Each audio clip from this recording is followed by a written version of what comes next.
If you've never driven through the night on an empty highway, you might think it's peaceful. But out here, when the sun's gone and the world is nothing but blacktop and shadows, that's when the strange things start to happen. The CB goes quiet. The road signs pass slower than they should. And sometimes, you see things. A man standing on the shoulder at 3 a.m. with no car in sight. Headlights behind you that vanish the second you check your mirrors. Shapes in the fog that aren't animals. And aren't human either. I've talked to truckers who swore they saw a hitchhiker 3 states in a row. Others who heard a woman screaming in their trailer when they were hauling nothing but air. Out here, there are miles that aren't on any map. And once you drive them, something follows you back. These are the stories they didn't want to share, but we found them. Real voices, real roads, real nightmares. You've just pulled into Farcical Fears. So lock your doors, keep your headlights on, and subscribe now, because the next sound you hear might not be the wind. Let's move to our first story. They call me Eddie Long Haul Mathis, and I've been driving 18-wheelers for almost 25 years. Seen just about everything a man can see. Out here, drunks drifting over the line, deer jumping straight into your grill, ice storms that'll have you praying harder than Sunday service. But nothing in all my years has ever sunk its claws into me, like what happened out on Route 74 in western North Carolina. Just past midnight on a wet November night. I was hauling empty, which any driver'll tell you feels like dragging a tin can through a wind tunnel, coming back from a delivery in Asheville. Rain had been coming down steady since the afternoon, the kind of cold drizzle that soaks your bones, and the roads were slick with oil-slick rainbows. From earlier accidents, I was running light on fuel and heavy on exhaustion, just wanting to make it to the next truck stop where I could shut down for the night. My CB was dead quiet, which is unusual for that stretch, and I kept noticing the highway felt emptier than it should. No taillights ahead, no headlights coming up behind.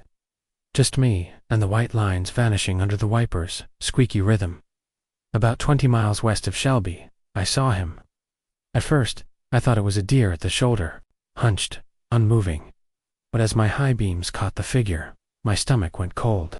It was a man, standing perfectly still at the edge of the road, facing my truck. He wore what looked like an old brown duster, soaked through and hanging heavy around his boots. His hair was plastered to his head, but his face, I swear to God, it was pale like it hadn't seen sunlight in years. I blew past him at 60, and normally that's the end of it. You see a hitchhiker, you keep rolling. But my mirrors showed him still there, except his head had turned, following me, his eyes catching just enough of the light to reflect. And here's the part I can't explain. 5 miles later, he was there again, same posture, same road shoulder, same exact face, pointed right at me. Now, a tired mind plays tricks. I know that. But I also know the geography, and there's no way in hell a man could have beaten me 5 miles ahead on foot, in that rain, without me passing him on the shoulder. I told myself I was just seeing things, kept rolling. But my hands had started sweating against the wheel, and every nerve in me was awake now. 10 miles later, there he was again.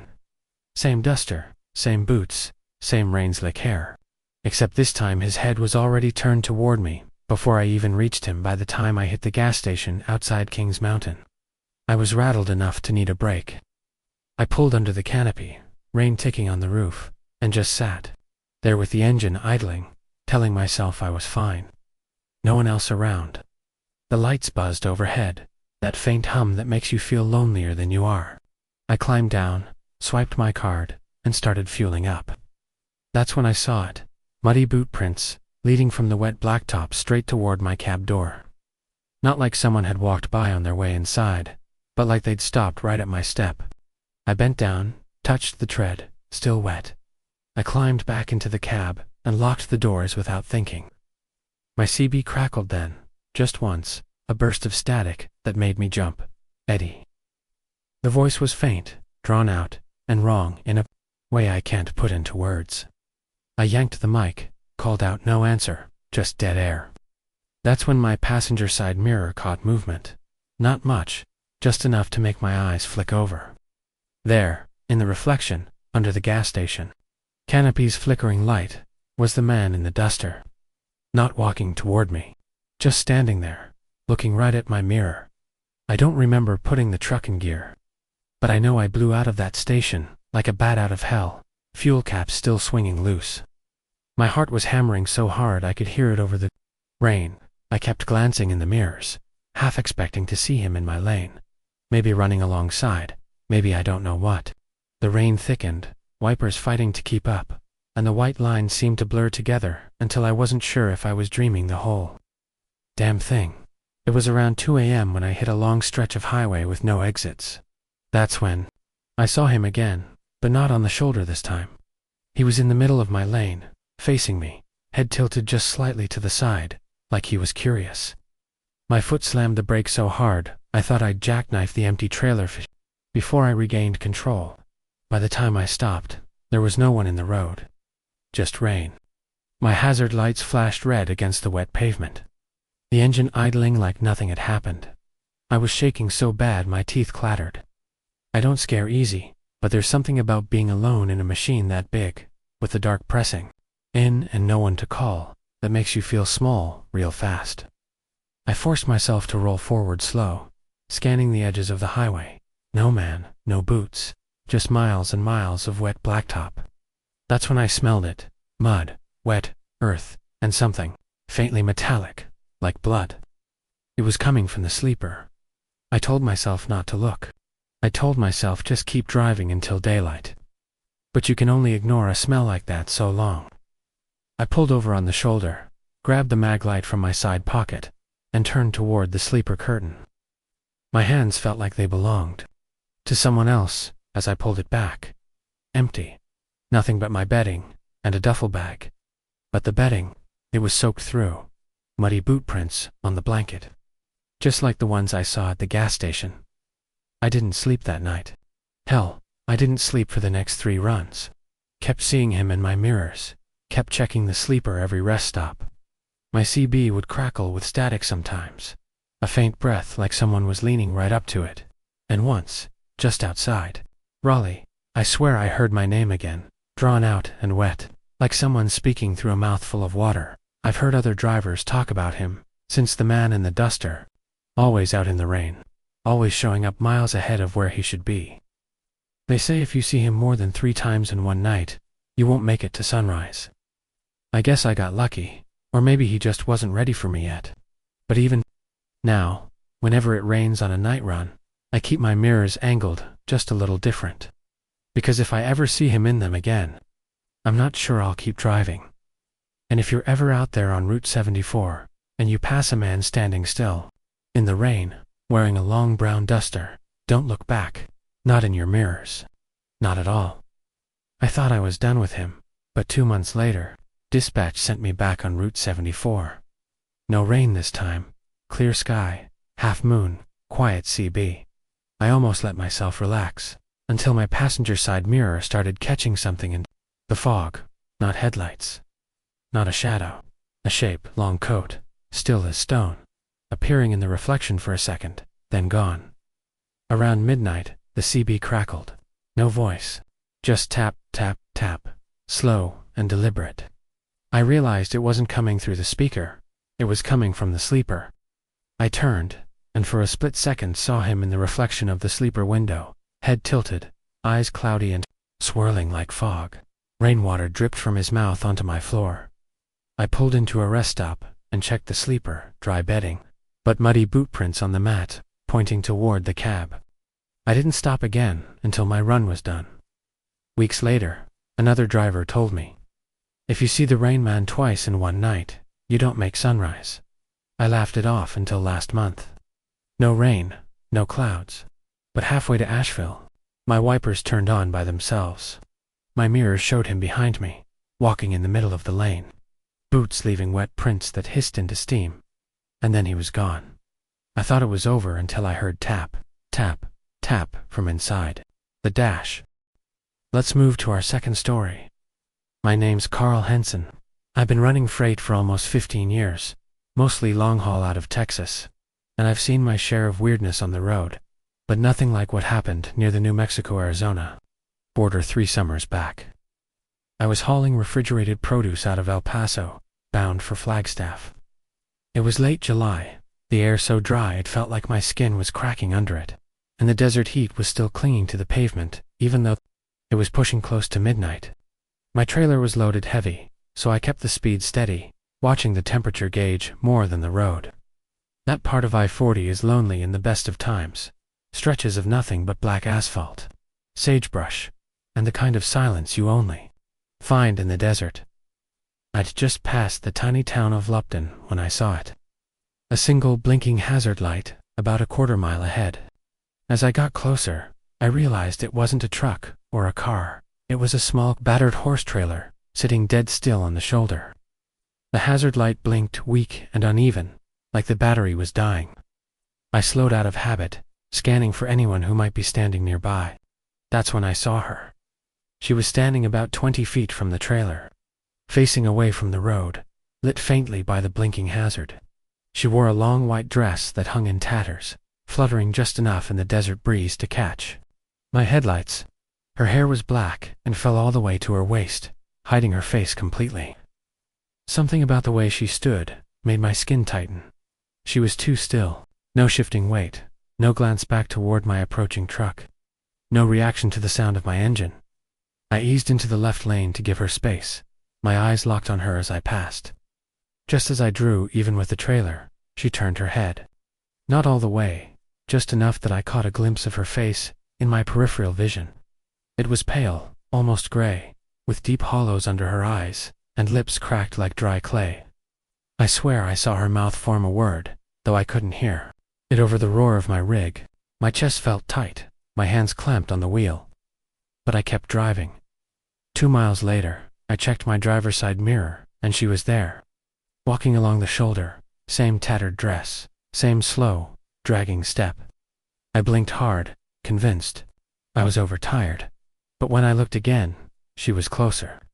Too close. My foot eased off the throttle without me meaning to. I didn't see her move, but with every glance in the mirror she seemed a few feet nearer, still staring straight ahead, as if the road belonged to her. I told myself to focus forward, not to keep checking, but something about her pulled at me. When I looked again, she was right at the edge of the lane, maybe 10 feet from my trailer. My stomach dropped. No human could have covered that distance on foot without me seeing them run. I hit the accelerator, the engine growling under the strain, and I forced my eyes ahead. That's when the CB hissed alive. A man's voice, low and flat, said, "You shouldn't have looked." My throat went dry. I grabbed the mic and called out, but got nothing back but static. I turned the CB volume down and kept my speed high until I reached the next rest area. I pulled in under the harsh white lights, engine idling hard.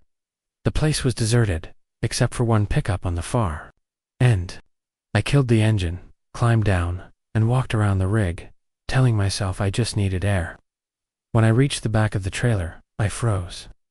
There, smeared across the white metal door, in what looked like mud, was a single handprint, small, slender, and dripping wet. The desert's bone dry at that time of year. There was no rain, no water anywhere. I didn't sleep in the cab that night.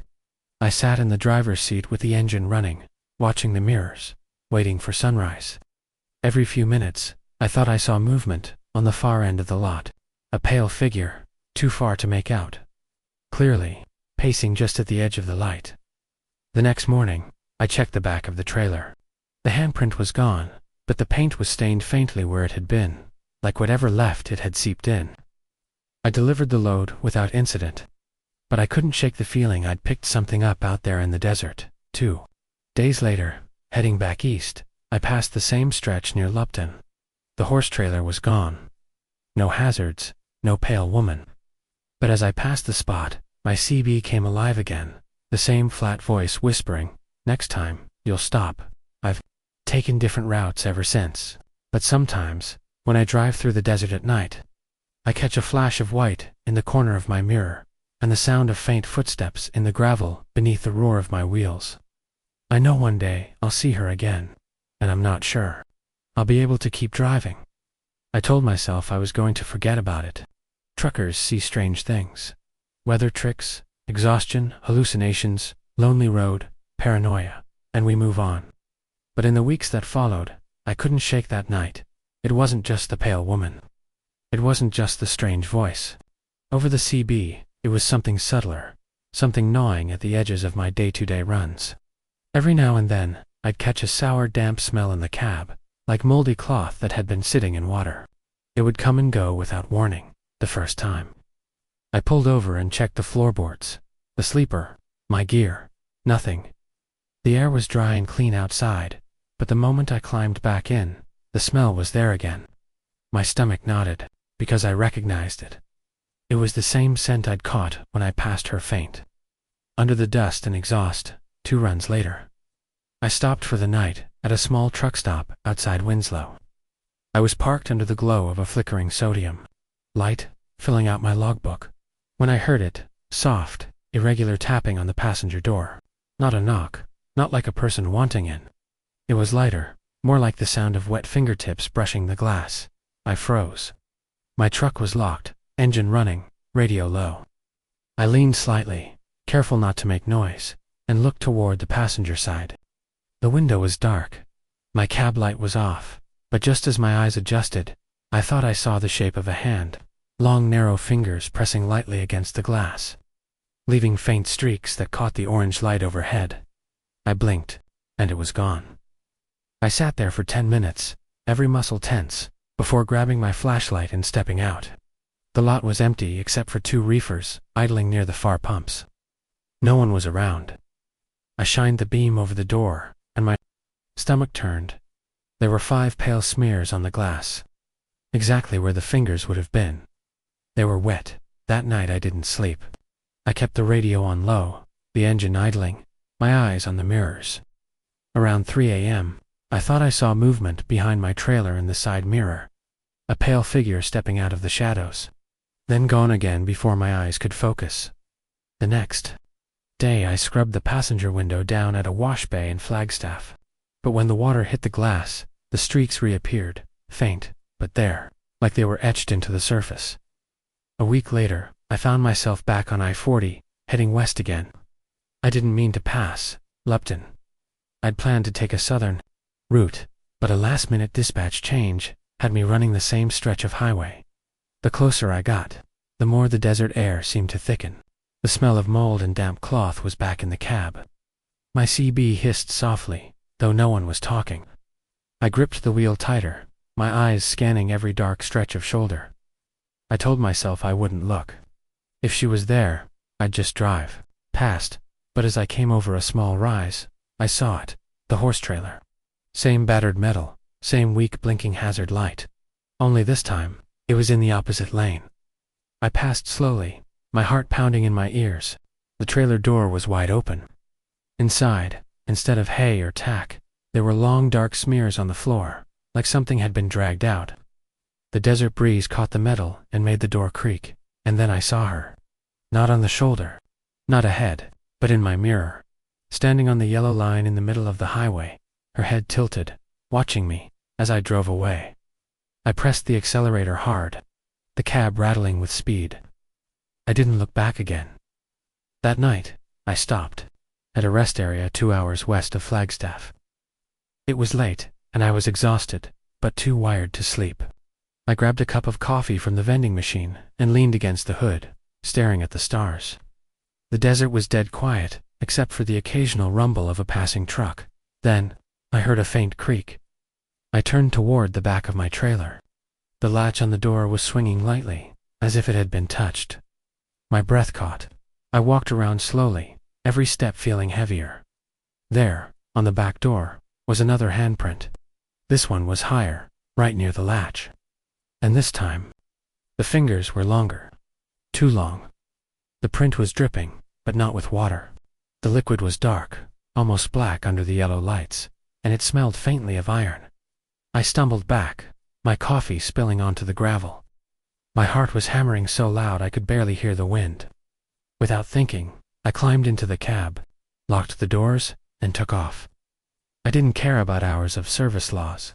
Didn't care about the next way station.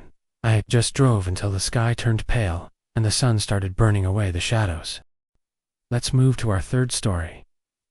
I've been a long-haul trucker for over a decade, and I've learned to expect the unexpected on the road, but nothing prepared me for the night I encountered the hitcher of Highway 89. It started on a late October evening, heading north from Phoenix toward Flagstaff. The sun had just dipped below the horizon, leaving a bruised purple sky over the desert. I was running light that night, an empty flatbed with nothing but tarps and chains rattling against the metal frame. The road was long, straight, and eerily empty, a chill road on the wind, though the thermometer read in the mid-50s. By the time I hit the stretch near Prescott, I was tired, but pushing on, the kind of fatigue that makes every shadow stretch into a threat, and every whisper of wind feel like a warning. About 30 minutes north of Prescott, I saw him. At first I thought it was another car pulled over on the shoulder. Headlights off, the figure crouched near the guardrail. But as I got closer, I realized it wasn't a car, it was a man. Middle-aged, thin, wearing a gray hoodie and faded jeans. He stood motionless, thumb out like he was hitchhiking. Despite the fact it was pitch dark, and there weren't any signs of civilization for miles. His face was shadowed, obscured, but I could feel his gaze even from the cab. I slowed. Part of me wanted to pass him quickly. Part of me, the part that's driven across thousands of lonely miles, felt compelled to acknowledge the traveler. I rolled my window down a crack, letting the cool air sweep in, carrying the smell of burnt sage and dry desert. "You need a ride," I called. No answer. He just stood there, still as a statue. I hesitated. Something about him was off. The way his body seemed to stiff, almost like a mannequin placed there to startle drivers. I eased past him, giving him a wide berth. But as soon as I cleared his figure, my peripheral vision caught movement. He was walking, not at a normal pace. Too slow, deliberate, but somehow faster than a man's stride should allow. Step by step, he was closing in on my truck. My pulse kicked in, and I pressed the accelerator, pushing the rig faster than I should have. The wind whipped past, tires humming over the asphalt, but in my mirror, he kept pace. It wasn't possible. I gripped the wheel tighter, eyes forward, telling myself it was exhaustion or paranoia. But deep down, I knew better. Every mile I gained, he gained. Every curve in the road, he was there again. Walking in perfect alignment with my truck, unbroken and unyielding. The night grew colder. Fog began rolling in from the mountains, curling over the guardrails and weaving between the cacti. My headlights barely cut through the mist, but I could see him. He didn't run, he didn't stagger, he didn't stumble. He just walked, one foot in front of the other, unwavering. I tried talking on the CB, calling nearby drivers for company. "Anyone on 89? I've got a man walking behind my truck." Nothing, just static. Interrupted occasionally by faint, low humming, almost like a tune carried by the wind. I didn't recognize it, but it felt wrong, hollow, oppressive. Like something living and patient waiting for me to slip by the time I reached the first rest area, near Camp Verde. I was shaking. I pulled in, parked, and jumped out. The air was cold, pinching my face, but there was no one there. No footprints, no shadows, nothing. I looked around for a moment too long, hoping to see a joke, a prankster, anything. But the lot was empty, and when I glanced back at my truck, the hitcher was gone. I chalked it up to exhaustion, telling myself my eyes had played tricks, that my mind had conjured the figure from too many lonely miles. I stayed awake in the cab, checking the mirrors, every few minutes, feeling my heart pound in the still night. Eventually, dawn broke, painting the desert in muted orange and pink, and I breathed easier.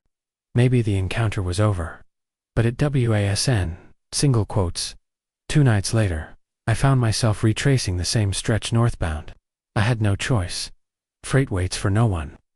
It was later than before, the sky fully dark, moon high and bright. My eyes were heavy, but I forced them open, scanning the road for familiar markers. That's when I saw the sign, a hitchhiker standing on the shoulder. Same hoodie, same faded jeans, same posture, thumb out, staring straight at me.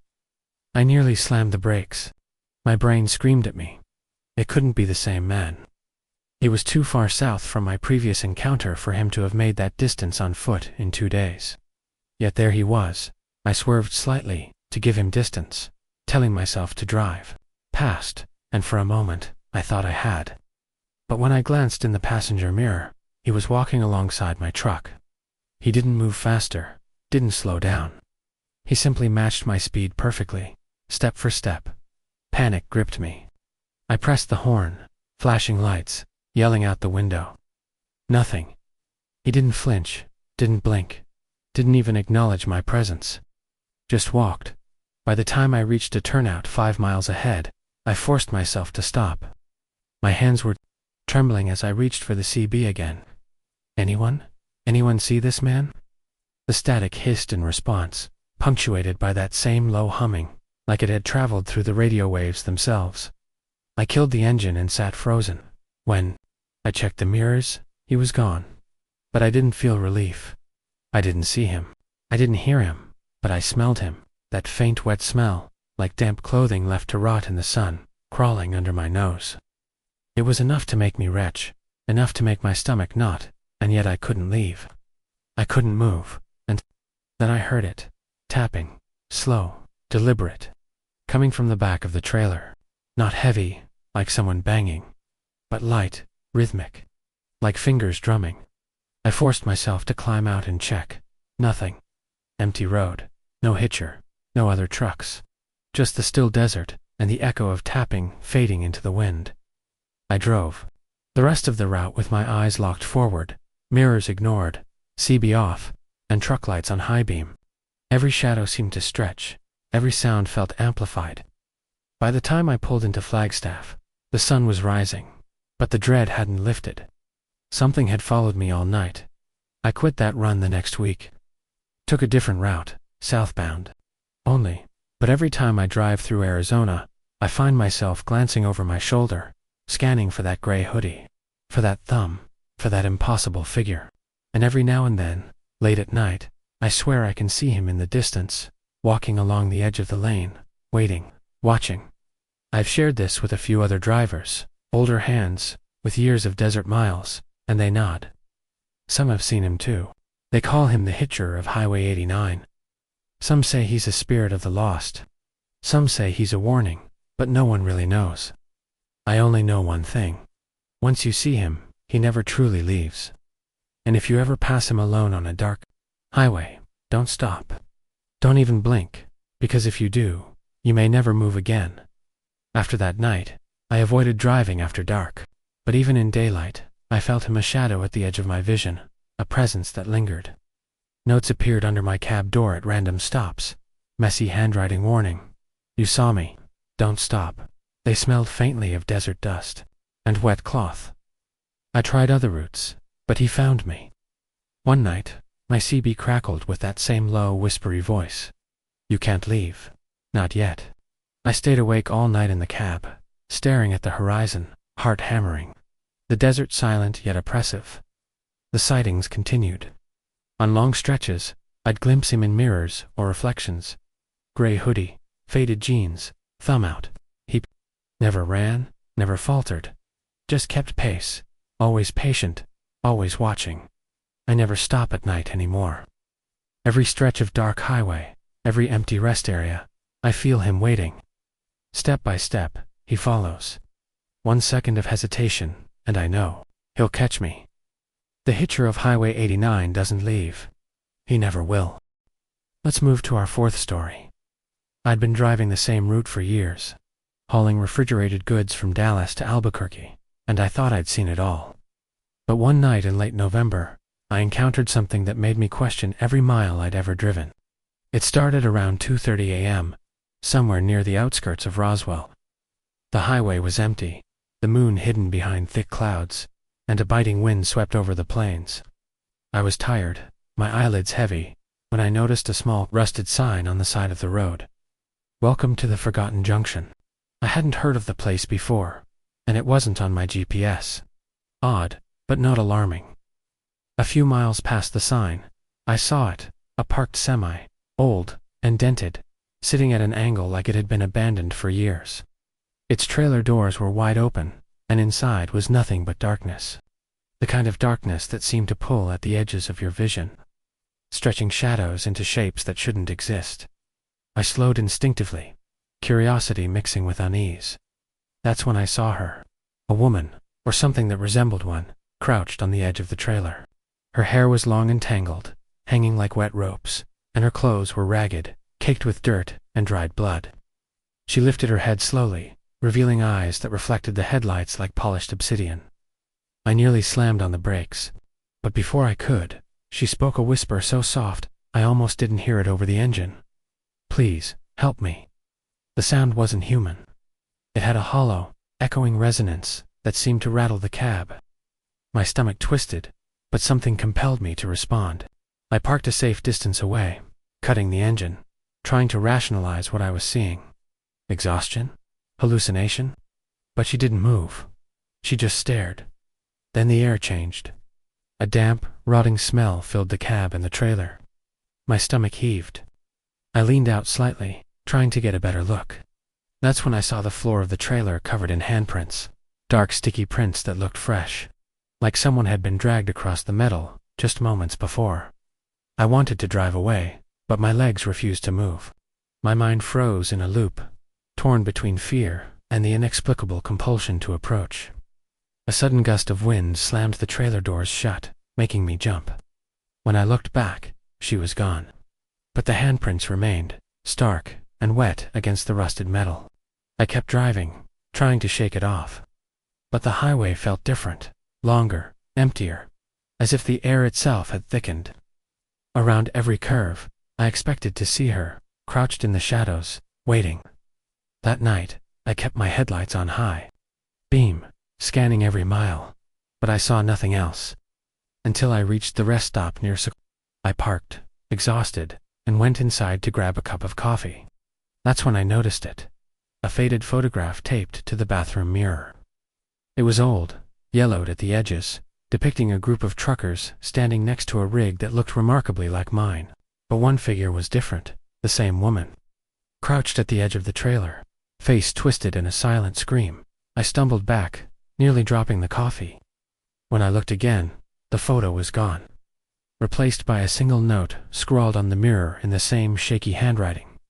"You saw me. Don't forget." From that night onward, I noticed strange things on every route. Handprints appearing on my trailer, wet and cold, no matter how often I cleaned. Footsteps in the gravel when I was alone at truck stops. The faint whisper of that hollow voice in the cab, echoing just beneath audibility, always saying, "Please, help me." Months later, a fellow driver told me about the Forgotten Junction, a stretch of road avoided by locals. Known for mysterious disappearances and trucks, found abandoned with no signs of their drivers.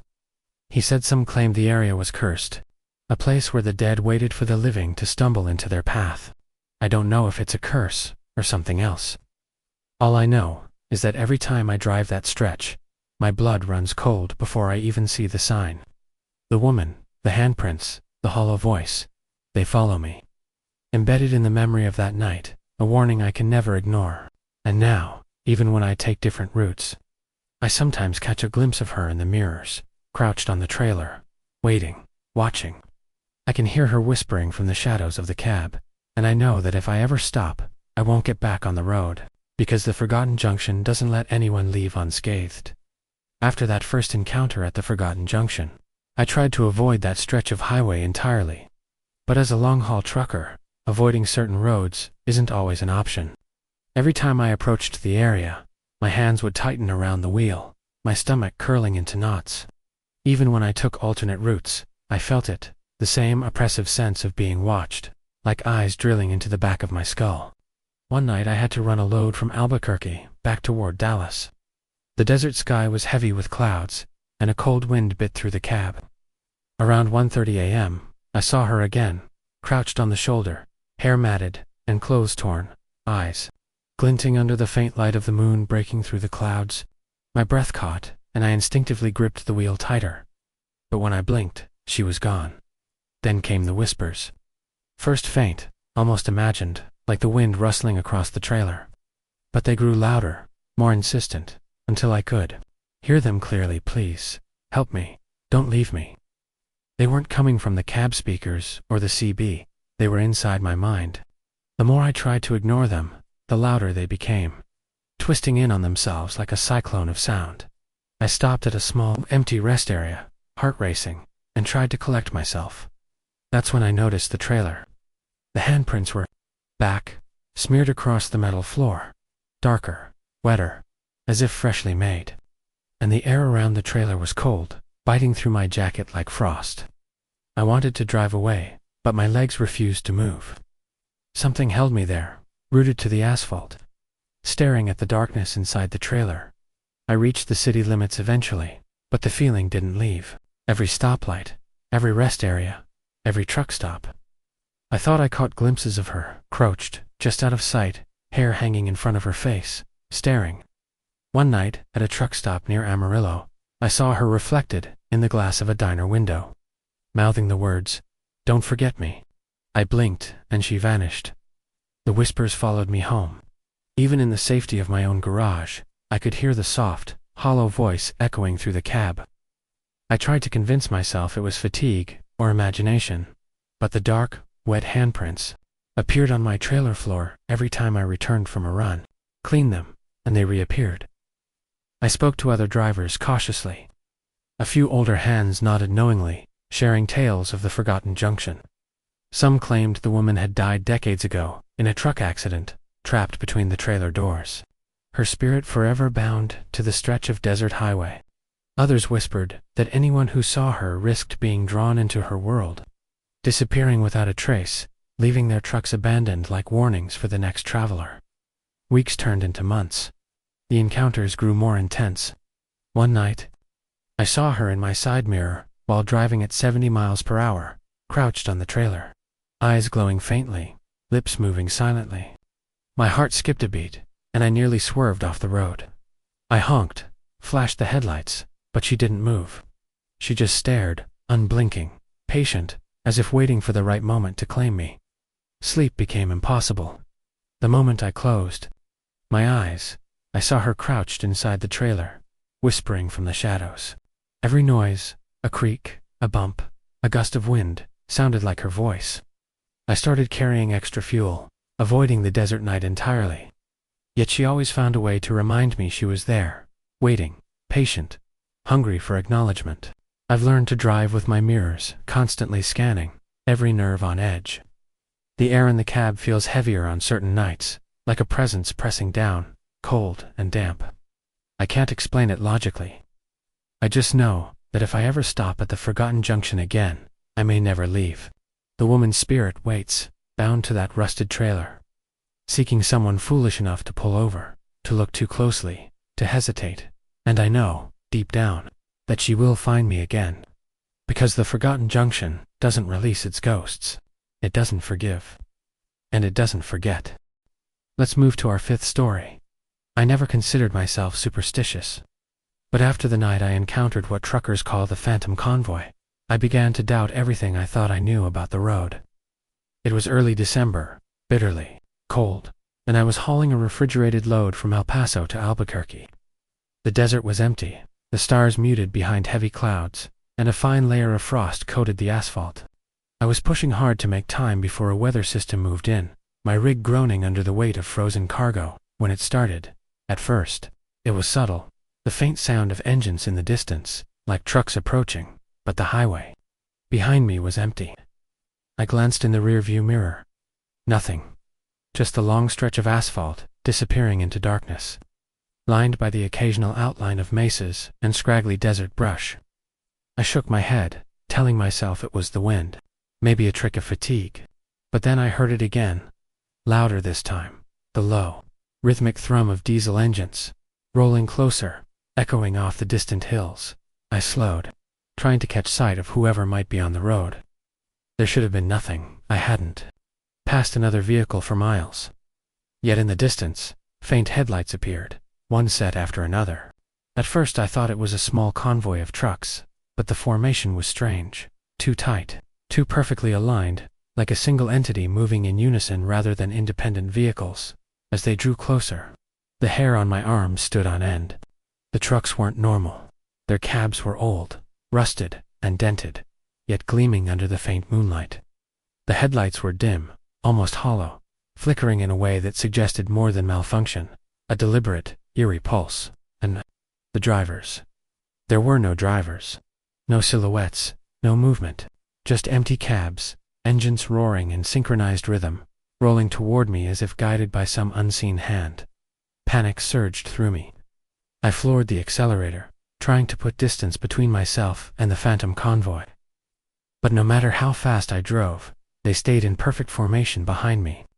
The hum of their engines vibrated through the cab, low and resonant, like the heartbeat of something alive, but not human.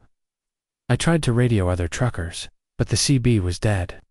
Static filled the air, punctuated occasionally by faint, hollow whispers. That sounded like voices calling my name. I drove for hours, the desert stretching endlessly in every direction. Every time I glanced in the mirrors, the convoy remained, silent and relentless. I tried to take exits, side roads, anything that would break their rhythm, but they always reappeared, waiting just behind me, engines idling without heat or exhaust.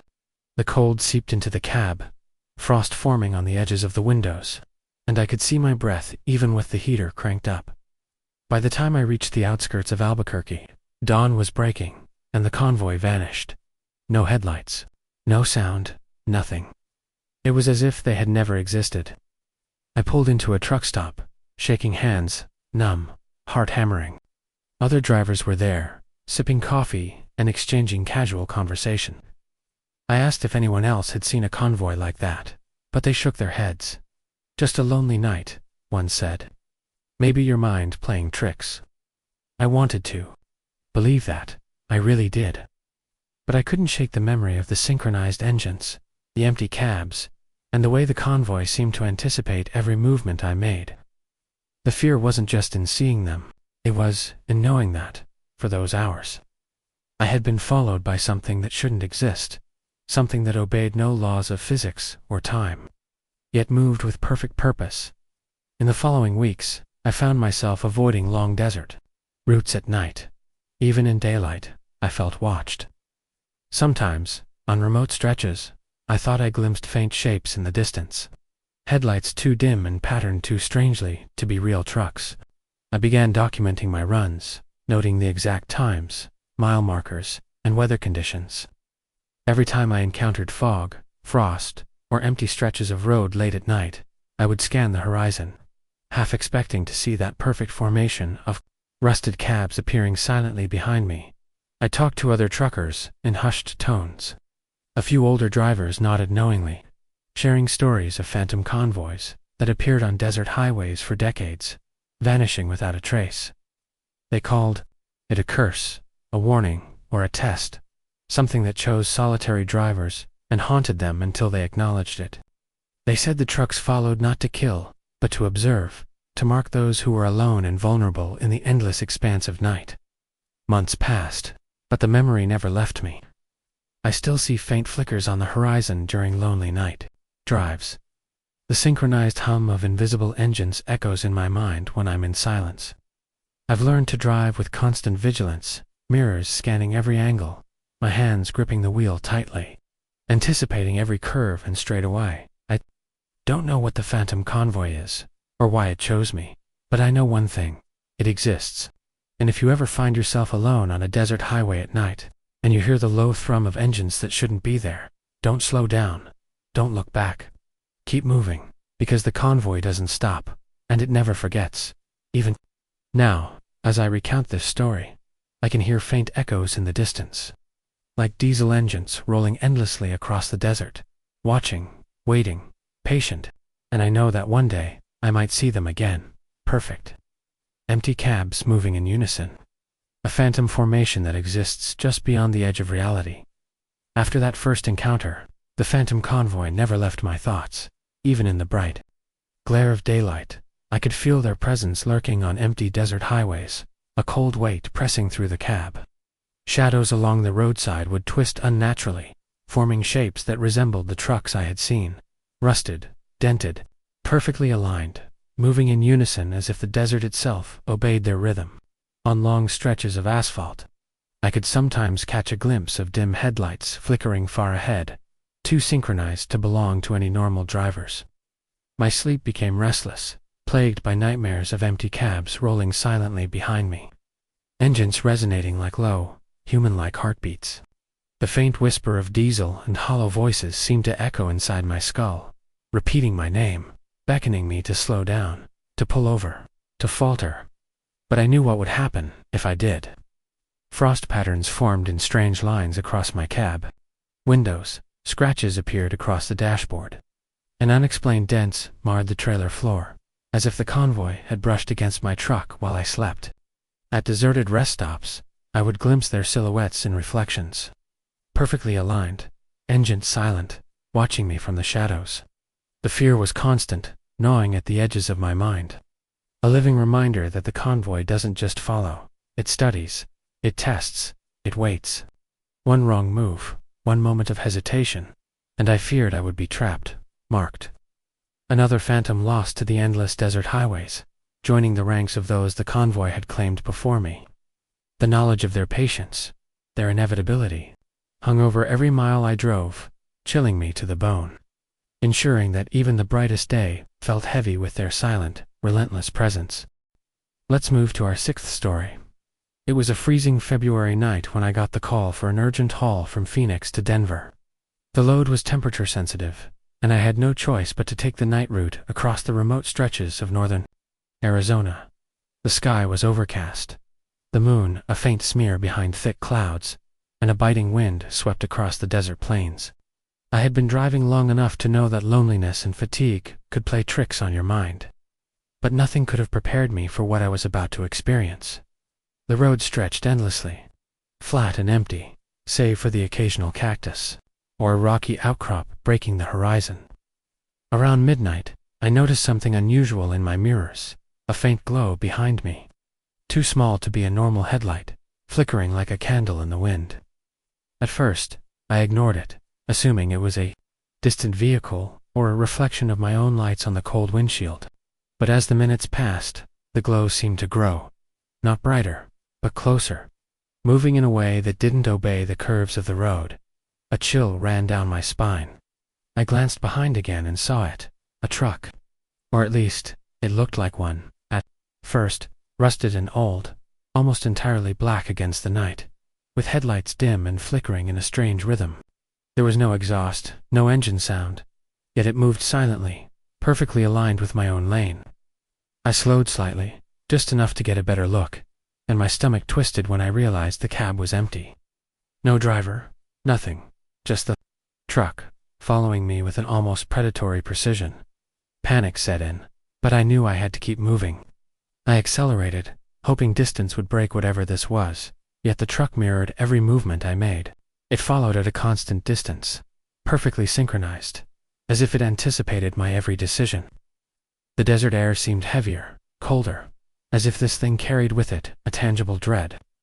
Every mile I put between us, it remained there, silent, patient, unstoppable. Hours passed in this tense, surreal chase. I tried radioing other drivers, but static was all I got. My CB crackled intermittently, carrying faint whispers, just at the edge of comprehension. A voice that sounded like my own name, repeated softly and hollowly. I tried convincing myself it was fatigue, exhaustion, a trick of my mind. But my eyes told a different story. The truck remained behind me, its presence undeniable. I could feel it, like a weight pressing through the cab, and each glance in the mirrors confirmed it. Perfectly still. Perfectly aligned, always watching. By the time I reached a small rest stop near Flagstaff, the truck was gone. I stepped out, hands shaking, scanning the empty parking lot. Nothing, just the cold wind, the faint sound of a distant train whistle, and my own heartbeat echoing in my ears. I thought it had vanished, but even as I returned to my rig, I noticed it, a set of tire tracks alongside mine. They weren't deep, barely visible in the frost-covered asphalt, but perfectly parallel to my own. I followed them with my eyes. They ended abruptly, as if the truck had simply vanished into the night. Sleep became impossible after that. I couldn't shake the memory of the silent truck, its hollow, unlit cab, the whispering voices, and the way it had mirrored my every move. I began noticing strange details in other places too. Shadows that seemed to move on their own, frost patterns forming in shapes, I couldn't identify. Faint scratching sounds from the trailer floor when I was alone. The experience left a lingering unease, as if the desert itself had imprinted something on me, a constant reminder that I was never truly alone on the roads I traveled. Weeks later, I spoke to another long-haul driver who had encountered the same phenomenon, a truck that followed silently, empty and unyielding, always appearing on deserted highways late at night. He described the whispers, the parallel tracks, the sense of being watched. He called it the shadow rig, a presence that chose its victims carefully and left them marked. Not physically, but mentally, forever aware of the loneliness and vulnerability of life on the road. From that night on, I drive with heightened vigilance. Mirrors are constantly scanned, every movement of the desert scrutinized. Even in daylight, I feel the weight of its presence lingering just beyond the horizon. I know that if I ever stray too far into empty desert roads at night, the shadow rig may reappear, silent, relentless, patient, always watching, reminding me that the road is never truly empty, and that some things that follow you are impossible to outrun. After that night, I couldn't bring myself to take the usual desert routes alone. Every long-haul run became a mental battle, my nerves constantly taut, scanning the horizon for the slightest flicker of headlights or shadow out of place. Sometimes, even during the day, I would catch something in the corner of my eye, a dark shape perfectly aligned with the lane, moving in sync with my rig, vanishing when I looked directly at it. I tried to rationalize it, blaming fatigue, overwork, or heat mirages, but deep down, I knew what I saw. On one particularly long night, from Albuquerque to Santa Fe, I encountered it again. The shadow rig appeared out of the fog, a black silhouette with hollow windows, following at a distance that seemed impossibly perfect. My CB crackled with static, and for the first time, I thought I heard laughter, low, hollow, almost mocking. My hands trembled on the wheel, sweat freezing on my forehead, and the cab felt suddenly suffocating. Every instinct screamed to stop, but I knew better. I kept moving, accelerating down the winding highway, praying the distance would break the pattern, but it never did. I began documenting every encounter, time, mileage, weather conditions, even the alignment of stars above. Over weeks, a terrifying pattern emerged. The shadow rig didn't appear randomly. It chose nights with dense fog, isolated stretches, and minimal traffic. It seemed to feed on solitude, thriving in the vulnerability of lone drivers. I learned to avoid those conditions, but even careful planning didn't guarantee safety. Sometimes, it appeared when I least expected it, silent, patient, and perfectly in sync with every maneuver I made. Sleep became a rare commodity. Even at home, I would wake to the sound of faint diesel hums echoing in my mind, mirrors reflecting fleeting shadows that weren't there. My dreams were no longer dreams. They were extensions of the highway, visions of endless desert roads, with the black silhouette trailing behind me, headlights dim, hollow cab windows, staring like empty eyes. I began to dread night hauls, but my work left me no choice, and the shadow rig always reminded me of its presence. One night, near the outskirts of Flagstaff, I dared to stop at a rest area. I stepped out, the desert wind biting at my skin, scanning every corner of the parking lot. The rig was there, my own trailer, reflecting faint frost patterns and scratches I hadn't seen before. And in the distance, I thought I saw the shadow rig, not moving, just waiting, blending with the darkness, patient as ever. My stomach churned as I realized it had no need to chase me this time. It knew I couldn't escape.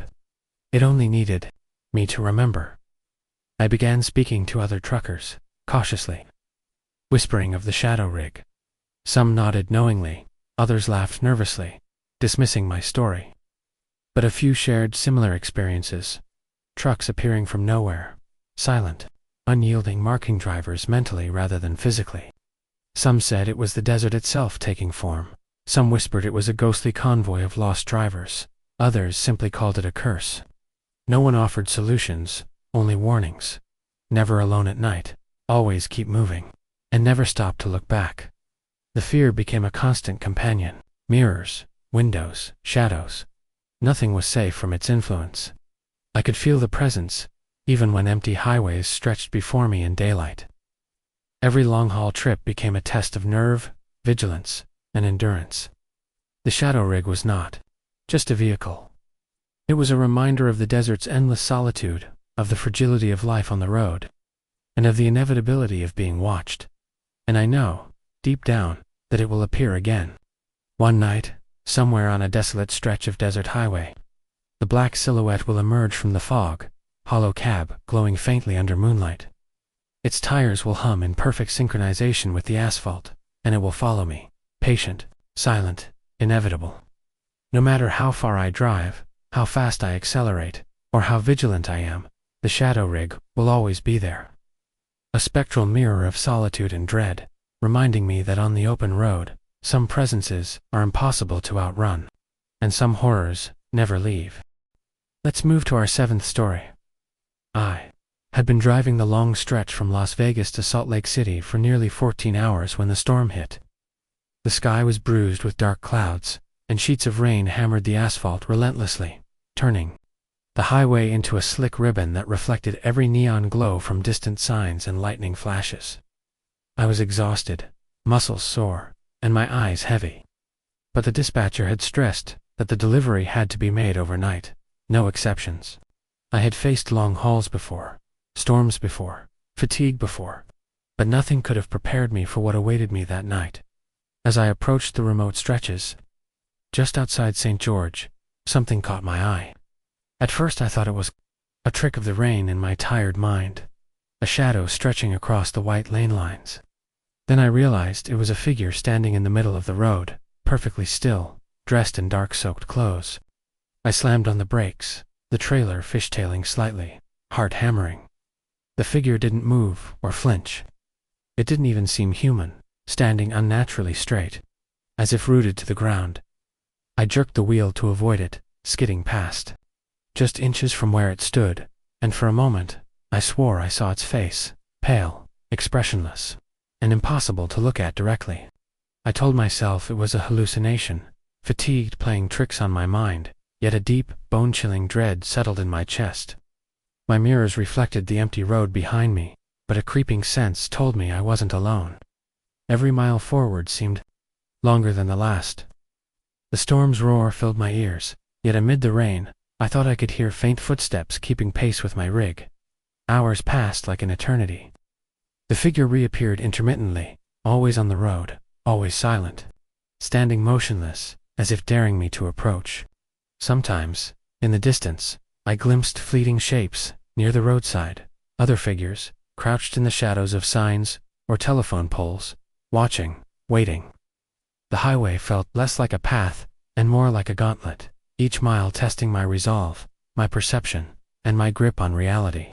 I tried to rationalize every sighting: a tree blown sideways, rain-soaked roadside debris, hallucinations caused by exhaustion, but the fear was undeniable, raw, pressing into me like a physical weight. By midnight, I was exhausted and on edge. I stopped briefly at a small, deserted rest area, pulling the rig under a flickering light. I needed to clear my head, to convince myself I wasn't losing it entirely. I sat in the cab, gripping the steering wheel, staring into the rain's windshield. That's when I noticed it. A shadow at the far edge of the lot. At first, I thought it was another truck, but the shape didn't move or make a sound. My heart raced as I watched it shift slightly, almost imperceptibly, then vanish entirely when I blinked. The empty lot felt impossibly silent, yet I could sense a presence, as if eyes were on me from every dark corner. When I returned to the highway, the storm intensified, and with it, the haunting presence of those figures. They appeared in the headlights' glow, far ahead, sometimes at the roadside, sometimes directly in the lanes I was driving. Every encounter left me shaking, my knuckles white around the wheel. My mind began to play tricks.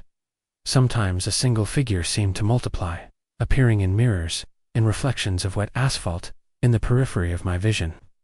I could hear whispers over the wind and the rain, unintelligible, hollow, yet unmistakably directed at me. It was as if the highway itself had become alive, an entity testing me through shadows, rain, and darkness. The psychological strain began to take its toll. My thoughts grew scattered, every mile feeling like a lifetime. I kept muttering to myself, trying to hold on to reality, trying to convince myself I could ignore the figures, the whispers, the impossible reflections. But no matter how much I focused on the road, the fear persisted. I had encountered storms before, fatigue before, and even hallucinations before. But nothing had prepared me for the oppressive weight of being watched, hunted, and questioned by something that seemed to exist just beyond the veil of the real. Hours blurred together. The figures followed me intermittently, sometimes disappearing for miles, only to reappear, perfectly aligned, staring, waiting. I began noticing strange details inside the cab. Condensation forming patterns on the windows that weren't natural. Faint scratches on the dashboard. Droplets of rain that seemed to fall from nowhere, landing cold and precise on the steering wheel. Every stop, every pause, felt like a gamble. The shadows seemed drawn to stillness, lingering longer wherever I hesitated, disappearing when I moved. Toward the early hours of morning, the storm started to ease, but the fear did not. The figures became less distinct, fading into the rain-soaked landscape, yet their presence lingered. The road ahead seemed endless, every mile stretching further into isolation. Even when I passed the familiar lights of small towns or truck stops, I couldn't shake the feeling that eyes were following, that the shadows would return once the highway became empty again.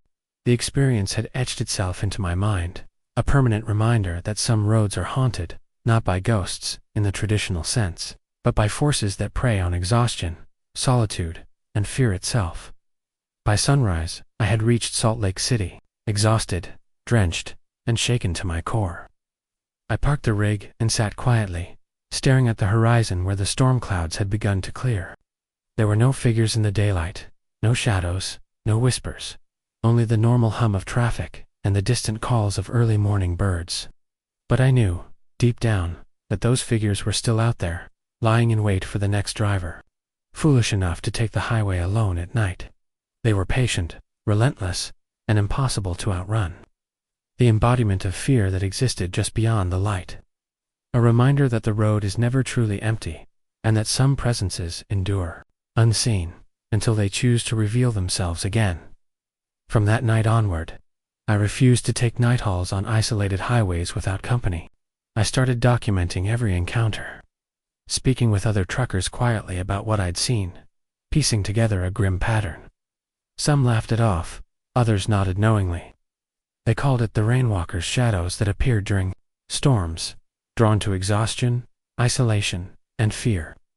Some said they were lost souls. Others believed it was a force older than the highways themselves, a sentient manifestation of the desert's dark stretches. Whatever they were, I had no doubt they existed, and I had no doubt they were waiting for anyone alone on those wet, lonely highways, ready to test their resolve, sanity, and courage. Even now, months later, every time it rains and I drive alone, on a long stretch of road, I glance at the periphery of my vision. I hear the faint patter of footsteps behind the truck, faint shapes at the edge of streetlights, and I know the rainwalkers are watching. I grip the wheel tighter, heart hammering, muscles tensing for the miles ahead, because I've learned the hard way the highway is alive at night, and some shadows are patient, eternal, and impossible to escape. Even after that night, the rainwalkers never truly left my mind. Every stormy evening on the highway made my chest tighten and my hands sweat, as shadows and reflections twisted into dark, hooded forms. I would glimpse them in mirrors, in puddles, or crouched at the roadside, standing unnervingly still, always watching. Sleep offered no relief. My dreams became highways of endless rain, filled with multiplying figures whose hollow presence felt impossibly real. Other truckers whispered similar encounters, naming them the rainwalkers, a patient, relentless force drawn to isolation, fatigue, and fear. Even months later, every heavy rain, every deserted stretch of road reminds me that they are out there, waiting silently, observing, eternal, impossible to escape, a shadow always at the edge of perception, testing the limits of my courage and sanity. Let's move to our 8th story. It was a frigid December night when I was dispatched for a haul from Chicago to Minneapolis. The highways were empty, slick with a thin layer of ice, and the wind whipped across the plains with a biting intensity that cut through the cab like a knife. I had been driving for nearly 10 hours straight, fatigue pressing on my eyelids, when the first strange thing happened. A radio static, unlike any I had heard before, crackled over the CB, punctuated by faint whispers that seemed to mimic the cadence of my own heartbeat. I tried to ignore it, blaming equipment interference or the storm. But the whispers grew sharper, clearer, repeating words I could not understand, yet somehow felt directed at me. By the time I reached the outskirts of a small abandoned town along the interstate, I noticed a series of shadowy figures on the frozen shoulder of the highway. They didn't move, yet their forms were unmistakably human, dressed in dark winter clothing, faces obscured by the shadows. Every instinct screamed at me too slow, to stop, yet I felt an unexplainable compulsion to keep driving, as though stopping would draw their attention in ways that were impossible to predict. My mirrors reflected nothing, yet the sense of being watched was overwhelming, like eyes pressing through the darkness at every angle. As I continued, the shadows began appearing intermittently along the road. At first I thought they were isolated, but soon I realized they were following me, spacing themselves perfectly along the route. They never moved toward the rig, never made a sound, yet their presence was oppressive. A heavy weight that pressed into my chest with every mile. The CB radio crackled again, this time with a faint voice repeating a string of numbers, coordinates, times, or some cryptic warning. I couldn't tell which. My mind raced, fatigue and fear intertwining, and I realized that these weren't hallucinations caused by exhaustion. They were something else entirely. The temperature inside the cab seemed to drop unnaturally. Frost formed rapidly along the edges of the windshield and mirrors, curling in shapes that seemed almost intentional, like messages or symbols written by invisible hands. I shivered, not just from the cold, but from the overwhelming sensation of being part of something far larger and more sinister than myself. Every mile felt like an eternity, and every glance to the roadside revealed more figures, more shadows, perfectly synchronized, a silent procession marking my path. I realized with growing terror that this was not random. They were guiding me, testing me, watching me. Hours blurred together as I drove through the frozen night. My thoughts became fractured, a constant cycle of fear, disbelief, and hypervigilance. I began to notice subtle anomalies, tire tracks appearing behind me that didn't match my rig, faint sounds of boots crunching on ice when the road was empty, and occasional glimpses of figures standing impossibly still on overpasses or at the edges of frozen fields. Each encounter left a lingering dread, an impression that the shadows were not merely observing, but cataloging, marking me in ways I could not comprehend. By the time I reached the small, dimly lit truck stop just outside Minneapolis, dawn was beginning to creep over the horizon. The shadows were gone, but their presence lingered like a residue in the air, cold and suffocating. I stepped out of the cab, every muscle taut, eyes scanning every corner, every darkened recess of the lot. No one was there, and yet I could feel them, the faintest whisper of movement, at the edge of my hearing, shadows where none should exist. It was as if the night itself had imprinted on me, a permanent mark that no daylight could erase. Over the following weeks, I began connecting with other truckers who had traveled that route. Many were reluctant to speak, but a few shared eerily similar experiences. Ghostly figures on icy roads, inexplicable whispers over CB radios, frost forming in unnatural patterns, and an oppressive feeling of being guided or tested by something beyond comprehension. They called these entities the Frostwalkers, spirits of the winter highways that preyed on isolation and fear, appearing most often during storms and icy conditions. No one knew why they chose certain drivers, but their presence was undeniable, and the psychological toll was profound. I tried to resume normal life, but the memory of that night haunted me. Even in warm sunlight, driving the same route during daylight, I would sometimes glimpse fleeting shadows at the edge of my vision, hear faint whispers carried by the wind, or notice patterns in frost on the windshield that seemed impossibly deliberate. Sleep became uneasy. Dreams haunted by endless ice-slick highways and silent figures standing in frozen fields, always watching, always waiting. The experience taught me a painful lesson about the loneliness of long-haul driving and the hidden dangers lurking in the winter night. Dangers that no amount of caution or skill could fully protect against. And so I drive on, forever alert, every mile a negotiation with the unknown.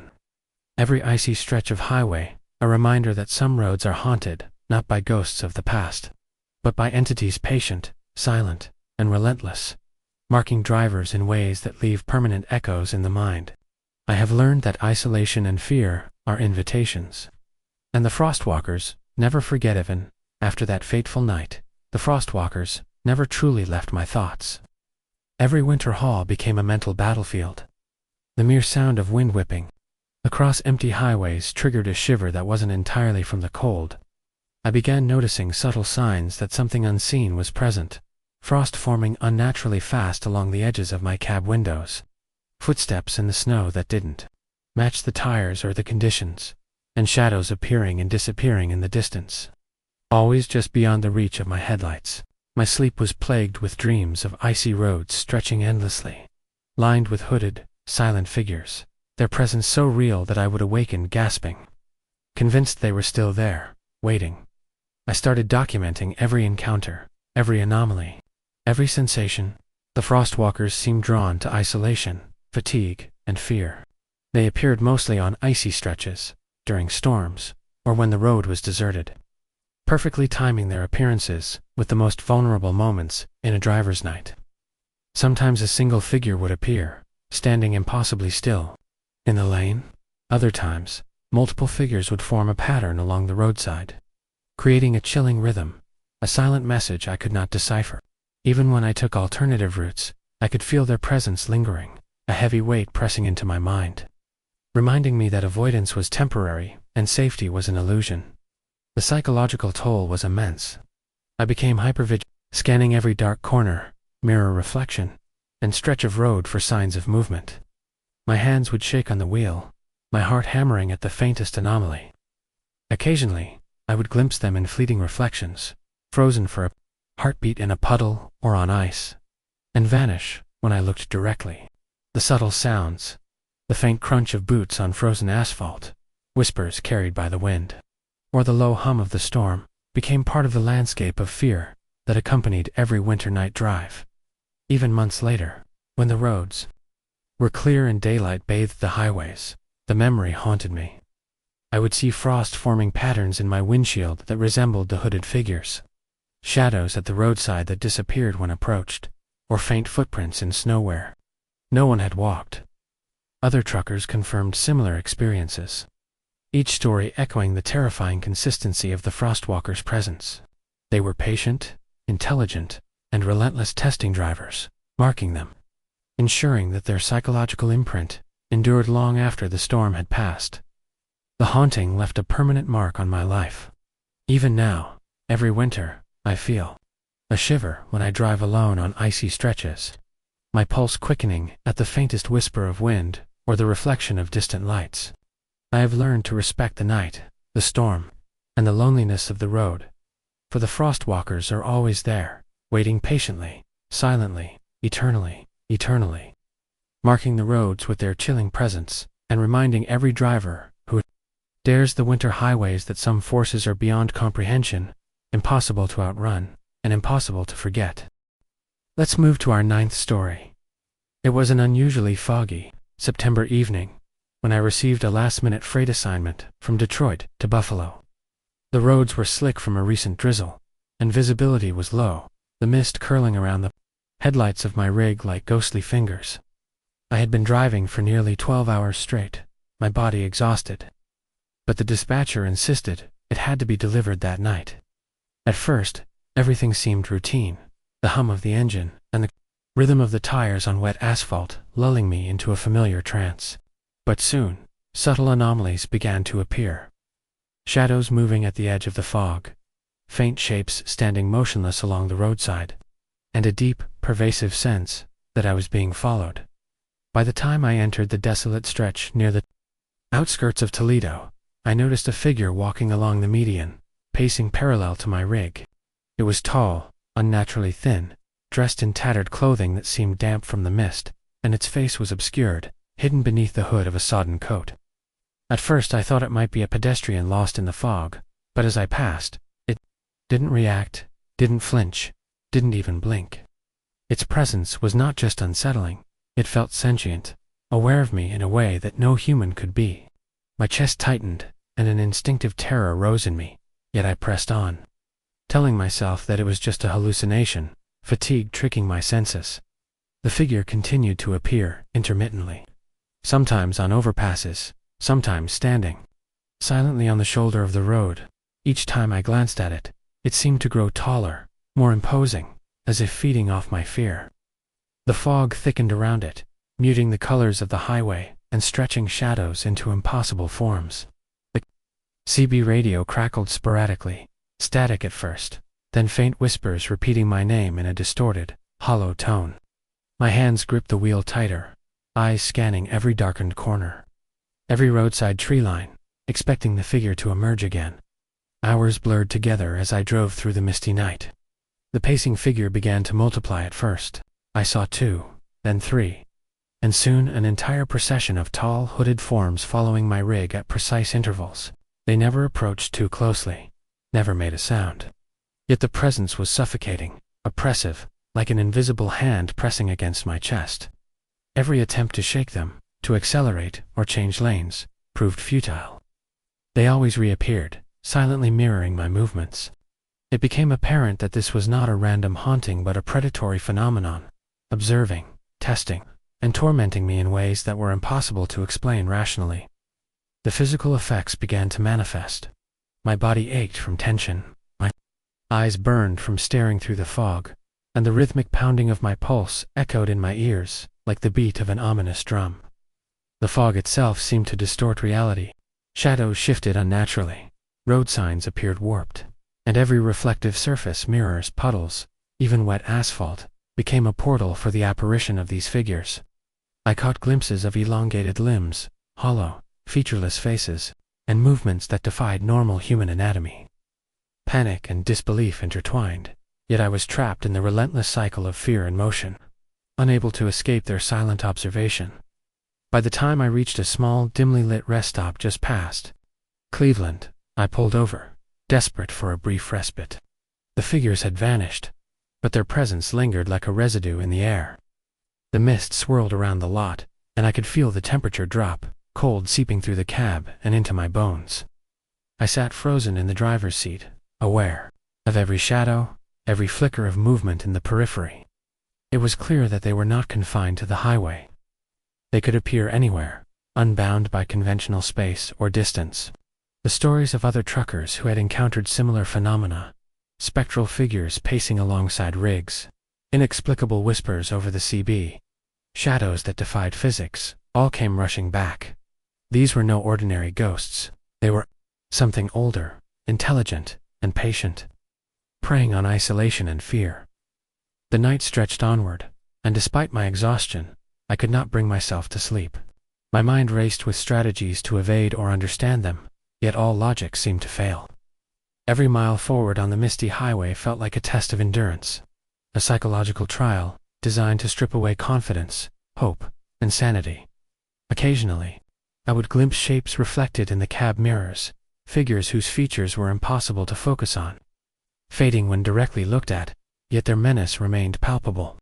The fog became both veil and weapon, concealing their forms while amplifying the sense of dread that pressed into my chest as dawn approached.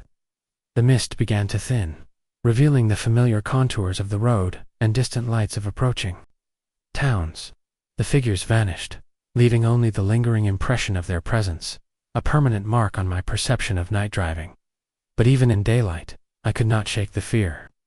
Shadows in broad daylight seemed sharper, reflections more detailed, and every empty stretch of road whispered the memory of the mist-bound figures. My senses remained heightened, my mind trained to detect anomalies. And I realized that some encounters leave invisible scars that no amount of daylight can heal. In the weeks that followed, I learned that other drivers along the same route had reported similar experiences. Descriptions of tall, hooded figures pacing alongside rigs in fog, appearing on overpasses, or lurking on shoulders matched mine almost precisely. Some called them the fog walkers, entities drawn to isolation, darkness, and fatigue, appearing, in foggy conditions, to test the limits of human endurance and sanity. The more I learned, the more I understood the terrifying consistency of these events. They were patient, relentless, and impossibly intelligent, preying on those who dared drive alone through the misty night, even months later. I could feel their presence whenever fog rolled in over the highways. A shiver would run down my spine at the faintest flicker of light or shadow, my pulse quickening with the memory of those night drives. I adjusted my routes, avoided foggy nights, and became hyper-vigilant during winter and early autumn storms. But no precautions could erase the knowledge that somewhere out there, the fogwalkers waited patiently, silently, and eternally, ready to emerge and test any driver who ventured alone into their domain, even after months had passed. The memory of that foggy night remained vivid. Every time mist rolled over the highways, my heart would race, and my pulse quickened as if the fogwalkers were still close, silently observing. Shadows that should have been ordinary appeared elongated or distorted, reflections in puddles or mirrors shifted unnaturally, and faint whispers sometimes teased my ears, indistinguishable from the wind. I began noticing small, inexplicable anomalies, tire tracks in frost that didn't match my rig, fleeting silhouettes in overpasses, or shapes that vanished when looked at directly. The fear was no longer just in my mind. It became a constant companion, shaping the way I drove, rested, and even thought. A permanent imprint, left by forces beyond comprehension. Even in daylight, the highways seemed different, charged with the memory of their presence. Truckers who had shared similar encounters spoke in hushed tones, describing the same eerie phenomena, figures pacing silently in fog, appearing and disappearing with impossible precision, and leaving an indelible mark of dread in the mind. Realized that these were not random hauntings, but patient, calculating entities that waited for the right conditions, isolation, fatigue, and vulnerability. The fogwalkers' silent persistence taught a chilling lesson. No driver is truly alone, and some forces are eternal, watching, waiting, and testing every soul who dares traverse the mist-covered roads. The experience transformed the way I drove, the way I lived, and the way I perceived the night. No stretch of highway is truly empty, no fog purely natural, and no silence truly safe. The fogwalkers exist beyond the boundaries of comprehension, manifesting where isolation meets vulnerability, and they are patient, eternal, and impossible to escape. Every journey on a mist-covered road carries the memory of that night, and the certainty that these entities are always watching, waiting for the next driver, brave or foolish enough to traverse their haunted highways. Let's move to our 10th story. It was late August when I received a freight assignment from Nashville to St. Louis. The summer heat had been relentless, and the highways shimmered under the oppressive sun. I had been driving for nearly 11 hours, fatigue pressing against every muscle, when I started noticing something strange. A small rusted pickup appeared intermittently on the same stretch of highway. At first, I thought it was coincidence, but every time I glanced in my mirrors, it seemed to vanish, only to reappear in the distance ahead of me, perfectly aligned with my route. There was no one visible inside the vehicle, but its engine hummed, with an eerie consistency, keeping pace with my truck as though it were alive and intent on following me. As night fell, the heat gave way to a dense, unnatural fog that seemed to cling to the road like a living thing. The pickup appeared again, now closer, its silhouette perfectly visible through the mist. I tried to shake it off, telling myself it was a trick of light and fatigue, but a growing sense of dread settled in my chest. The CB radio, which had been silent, crackled suddenly with static, followed by faint, distorted laughter, hollow and chilling, as if mocking my attempts to rationalize what was happening. My eyes scanned the mirrors and the foggy distance, yet I could see nothing that explained the sense of being pursued. Hours blurred together as the truck and the phantom pickup seemed to mirror each other's movements across miles of highway. The fog grew heavier, forming unnatural patterns that twisted and distorted the familiar landscape. Shadows danced at the edges of my vision, and every reflective surface, the mirrors, puddles, and the wet asphalt, seemed to momentarily reveal figures crouched, waiting, or standing silently along the roadside. Each time I dared to slow, the pickup adjusted its pace, maintaining the same distance, always there, silent, and yet undeniably present. It became clear that this was no ordinary vehicle. It was something sentient, a dark entity that thrived on fear, patience, and isolation. The psychological toll intensified. My thoughts fractured between disbelief, panic, and exhaustion. I began to notice subtle details that defied logic. The headlights of the pickup never reflected off the road correctly. Its engine emitted a vibration I could feel through the cab, but not hear audibly, and the shadows cast by it never aligned with the light sources around me. At one point, I caught a glimpse of a figure inside the pickup, tall, gaunt, and featureless, its gaze fixed directly on me. I slammed the brakes instinctively, the truck fishtailing on the slick asphalt, but when I looked again, the pickup had vanished, leaving only the lingering fog and the oppressive silence. By the time I reached the outskirts of St. Louis, the fog had lifted slightly, but the feeling of being watched persisted. Every rest stop, every diner, and every truck stop felt unsafe, charged with the memory of the relentless pursuit. Other truckers I spoke to later recounted similar experiences. Phantom vehicles appearing at impossible distances, moving in perfect synchronicity with their rigs, and disappearing when looked at directly. They called them the shadow trucks, entities that existed along the highways to test endurance, patience, and sanity.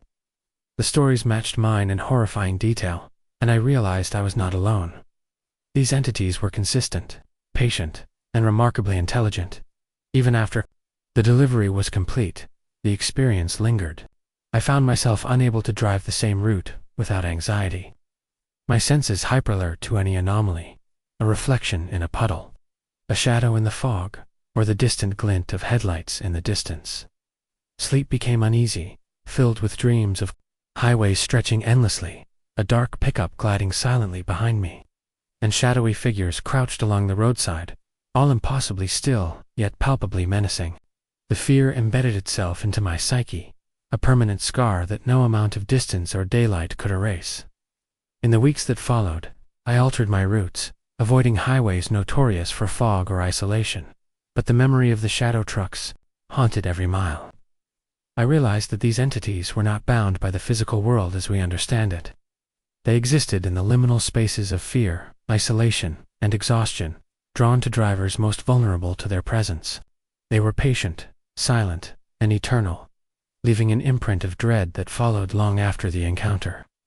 Every time I hear the faint hum of a distant engine, or glimpse a shadow in the corner of my eye, I am reminded of that night, and of the fact that some forces on the highways are beyond comprehension, watching, waiting, and testing every soul who dares travel alone. Over time, the psychological impact became undeniable. My reflexes sharpened, my nerves remained taut, and my perception of night driving changed permanently.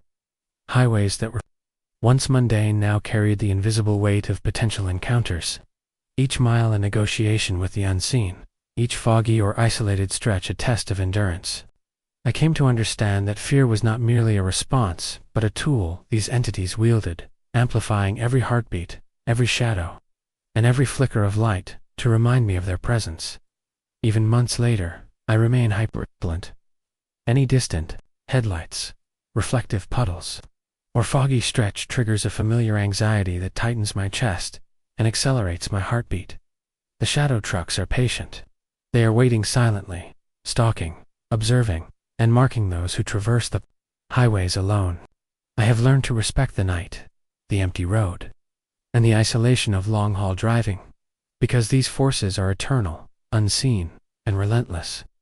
Every trip carries the memory of that night, a reminder that some roads are haunted not by the past, but by entities that exist just beyond the veil of reality, watching, waiting, and feeding on the fear of drivers, bold enough, or foolish enough, to journey alone, even after months had passed. The memory of that relentless pursuit remained etched in my mind. Every time I drove a long, empty stretch of highway, my pulse would quicken at the faintest glint of headlights in the distance, or the reflection of a shadow in a roadside puddle. Ordinary vehicles seemed to take on unnatural forms, fleeting, shapes appearing where no one could possibly be. My dreams were haunted by the dark pickup, gliding silently behind me through foggy highways, its featureless occupant watching with impossible patience. Even when I tried to dismiss it as fatigue or imagination, the fear was undeniable, visceral, and all-consuming. a constant companion on every trip. Other drivers I spoke to shared similar encounters, each story confirming the existence of the shadow trucks. They appeared in fog, rain, or isolated stretches, always following at a distance, yet perfectly synchronized with the rig. Some described feeling eyes on them, a weight in the air, or subtle shifts in light and shadow that hinted at an unseen presence. It became clear that these entities were intelligent, patient, and unnervingly persistent, feeding on fear and isolation. Their presence left a psychological imprint that could not be erased, a lingering reminder that the highways were not as empty as they seemed. Even now, when I navigate familiar routes, the fear remains. A distant engine hum, a reflection in a puddle, or a stretch of road enveloped in mist triggers the memory instantly. The shadow trucks taught me a harrowing lesson, that isolation on the road can invite forces beyond comprehension, and that some presences are eternal, silently observing, waiting for the right moment to manifest. Every mile carries the echo of that night, a reminder that some roads are more than asphalt and signs. They are paths where the unseen linger, eternal, patient, and relentless, leaving only fear in their wake. Let's move to our 11th story. It was a cold, rainy October night when I received a late freight run from Chicago to Indianapolis. The roads were slick, visibility low, and the wind howled against the cab like it had a life of its own.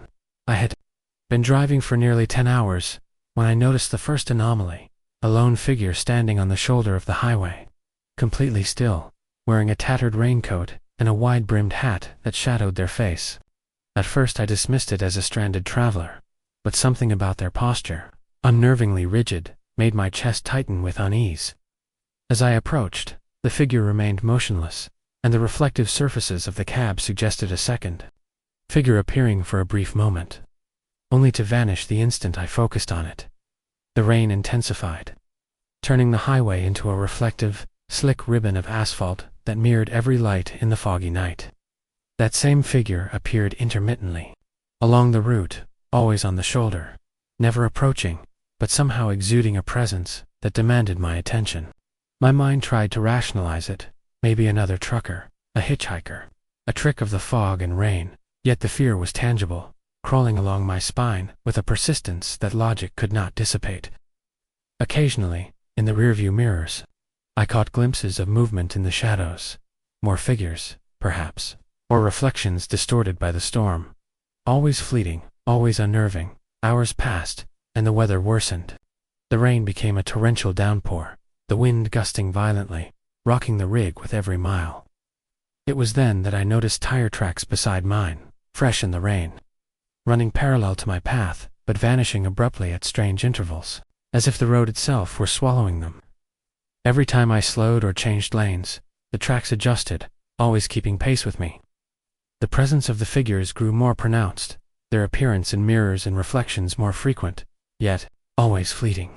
It was a relentless, psychological torment, testing my patience, endurance, and sanity. The CB radio crackled intermittently, more than the usual static. At first it was nothing, just faint bursts of interference. But then I began hearing whispers, fragmented, distorted, almost conversational, yet impossible to fully understand. Occasionally, a phrase would emerge. Clearly, turn around. Don't keep going. The voice was neither male nor female, human nor entirely alien, and it sent a shiver down my spine that settled deep in my chest. My hands gripped the wheel, tighter, my knuckles white, my eyes darting from mirrors to windshield, trying to identify the source of the unnerving sounds. Every shadow, every reflection, every indistinct shape in the rain became a potential threat. A test, a predator, waiting silently, somewhere near the halfway mark of the journey. The road curved sharply through a wooded stretch. The temperature dropped suddenly, condensation fogging the windshield, and I realized the figures were no longer confined to the roadside. They began appearing in reflections on the cab side mirrors, crouched along guardrails, or standing silently in the center of empty lanes for fleeting moments before vanishing. Each appearance was more unnerving than the last, and a sense of dread began to suffuse the cab, pressing down on me with oppressive weight. I felt isolated, vulnerable, and hunted, as though the storm, the road, and these entities were orchestrated to create a perfect trap for any driver foolish enough to traverse this stretch alone. My psychological state deteriorated as the night wore on. Fatigue mingled with fear, creating vivid hallucinations, headlights splitting into multiple points, the rain forming shapes that seemed to stare back at me, and shadows stretching impossibly along guardrails and embankments. Each time I dared to take a brief glance away from the road, I glimpsed figures in impossible locations, crouching atop overpasses, standing mid-lane, or vanishing instantly from the periphery. Even when I tried to calm myself, reminding myself that these were tricks of light, shadow, and fatigue, the fear persisted, gnawing at the edges of my mind, a relentless reminder that something unseen, intelligent, and malevolent was following my journey. By the time I reached a small, dimly lit truck stop near Indianapolis, the rain had subsided, leaving the asphalt glistening and reflective. The figures seemed to vanish, leaving only the lingering imprint of dread in their absence. But the psychological scars remained, a heightened awareness of shadows, a perpetual expectation of an unseen observer, and a lingering chill that persisted despite the warmth of the cab. Other truckers confirmed similar encounters on the same route, faceless figures appearing in rain or fog, fleeting movements in mirrors, and tire tracks that seemed to appear and vanish at will. They called these entities rainwalkers, spectral presences that thrived on isolation, fear, and adverse weather, tormenting drivers in ways that were impossible to ignore. Even weeks later, the experience continued to haunt me. Every storm, every rainy night evokes a flash of memory, reflections in puddles, shadows at the roadside, and the subtle, persistent whispers over the CB radio. Sleep is haunted by the rainwalker's presence. Long highways stretching endlessly through fog and rain. The figures pacing silently along invisible paths, their faceless forms unrelenting in their observation. I have come to understand that these entities are not bound by time or space as we know it. They exist to test endurance, patience, and the resilience of the human mind. Now, every long-haul run carries a heightened tension. The rainwalkers have taught me that isolation on the road is dangerous, that adverse weather can amplify the presence of forces beyond comprehension, and that some entities are eternal, silently observing, testing, and haunting. Even in daylight, in dry conditions, I find myself checking mirrors and scanning shadows with instinctive caution. The rainwalkers leave more than fear. They leave permanent psychological scars, a constant reminder that the highways are alive, with unseen observers, patient, intelligent, and impossible to escape. The encounter reshaped the way I drive, the way I plan routes, and the way I perceive night and storm. Every stretch of road carries the potential for unseen threats, every shadow a test, every whisper a warning. The rainwalkers' patience is eternal, and their presence is a constant reminder that the open road, for all its freedom and vastness, can harbor entities beyond comprehension, creatures that exist to haunt, observe, and challenge the human mind in ways that leave a permanent imprint of fear. Even after months had passed, the memory of that stormy night haunted every trip I took. The rainwalker's presence lingered in my mind, making every puddle, shadow, and reflection along the highway a potential threat. Occasionally, on rainy nights or during heavy fog, I would catch a fleeting glimpse of their faceless forms in mirrors or in the periphery of my vision.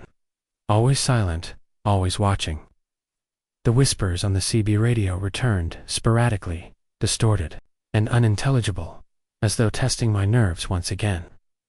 It became clear that these entities were patient and intelligent, feeding on fear and exploiting isolation to torment drivers long after the initial encounter. Even in daylight, the highways seemed different, charged with the lingering energy of the rainwalkers. Reflections in puddles appeared distorted, shadows stretched unnaturally, and every quiet, empty stretch of road felt like it could hide a presence waiting to emerge. Other truckers confirmed similar experiences, describing faceless figures that appeared in rain, fog, or darkness, leaving a psychological imprint that could not be erased. The rainwalkers were not just apparitions, but eternal sentinels of the road, observing, testing, and haunting anyone daring enough to drive alone through adverse conditions.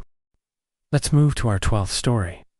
It was a frigid November evening when I received a late-night freight run from Detroit to Cleveland. The highways were slick, with a combination of rain and early frost, the kind that made every reflective surface seem like a potential hazard.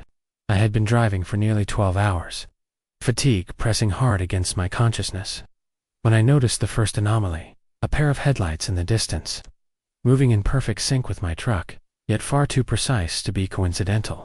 At first I thought it was another truck maintaining a constant distance, but as the miles passed, it became clear that this vehicle wasn't ordinary. There was something unnatural about the way it followed, never accelerating or decelerating, always matching my speed with eerie exactitude as night fell. The surrounding landscape seemed to dissolve into darkness, the faint glow of roadside signs reflecting off wet asphalt and fog in ways that played tricks on my eyes. The mysterious vehicle drew closer, and the shape became clearer. A blacked-out semi-truck with no visible license plates. Its windows darkened, and its engine emitting a low, throbbing hum rather than a normal roar.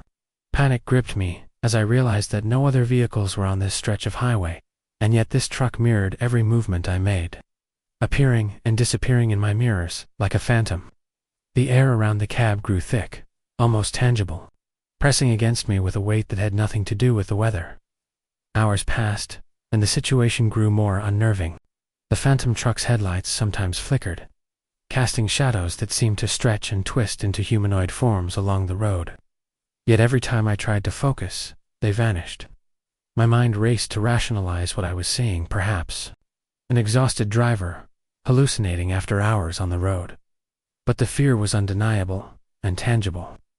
Occasionally, I would glimpse something inside the truck, a figure seated rigidly, completely still, with its face obscured in darkness. It never moved its head or blinked, yet I felt its gaze locked onto me, a silent, oppressive presence that gnawed at my sanity. The CB radio, which had been quiet for hours, suddenly crackled to life. A distorted voice whispered fragments of words. "You can't escape. Keep driving. We see you." The voice was neither male nor female, human nor entirely understandable, but it triggered a visceral fear that made my hands shake on the wheel. I tried changing lanes, accelerating, even pulling onto side roads, but the phantom truck always reappeared, perfectly synchronized, never overtaking, never letting me escape. It was as if it existed outside the normal rules of traffic and physics, a predator testing endurance, fear, and perception. As dawn approached, the fog thickened, reducing visibility to mere feet. The highway seemed to stretch endlessly, a black ribbon disappearing into mist. Shadows began appearing along the roadside. Not trees, not guardrails, but crouched figures, pale and faceless, glimpsed only in peripheral vision. The blacked-out semi-truck seemed to orchestrate these appearances, moving in tandem with my truck to manipulate my perception. The fatigue, the fear, and the isolation created a hallucinatory environment that made every mile a test of will. My eyes strained to distinguish reality from illusion, and every reflection, mirrors, puddles, and wet signage became a potential portal for the unknown. Somewhere near the halfway point, the road curved into a desolate, industrial area. The air was thick with mist, and I could see the shadowy outlines of abandoned warehouses lining the highway. The phantom truck maintained its distance, yet something about its presence intensified. The shadows along the roadside grew more defined, some rising, some crouching, always faceless, always observing. I realized with growing horror that this was not a simple haunting or hallucination.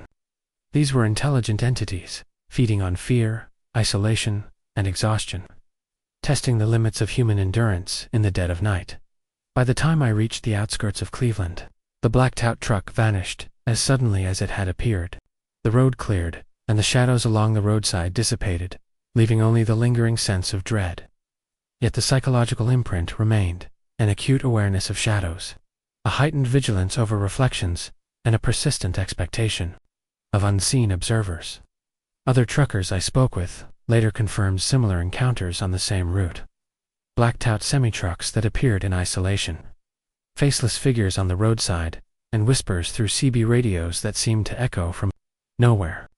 They called these entities the night haulers, spectral presences that existed to torment drivers traveling alone during the most vulnerable hours.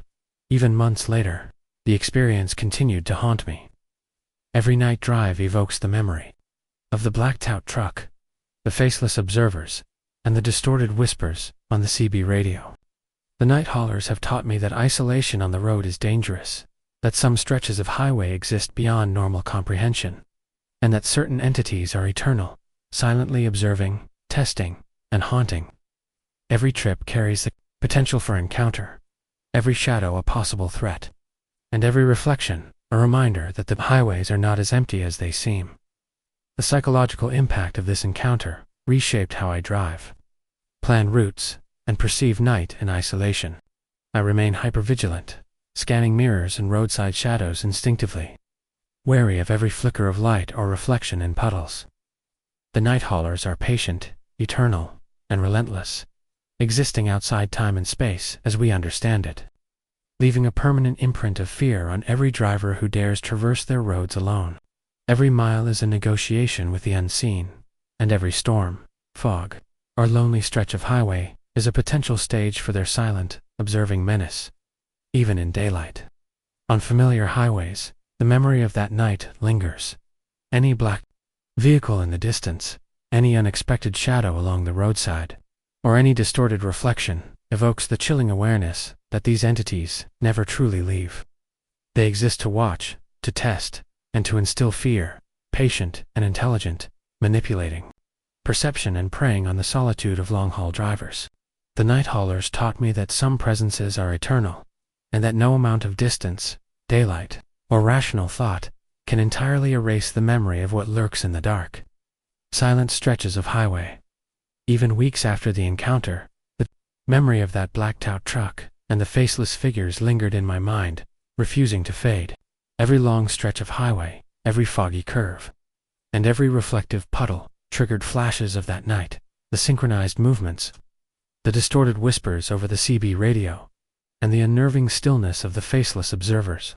It was as if the night haulers had left a permanent imprint on my perception, teaching me that isolation and fatigue could open a window to forces beyond comprehension.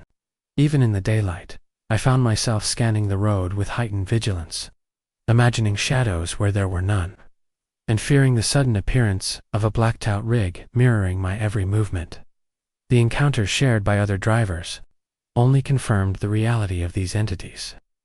They spoke of the same faceless figures, the same blacked-out trucks, and the same inexplicable whispers, all appearing in moments of vulnerability, at night, during storms, or in the quiet stretches of desolate highways.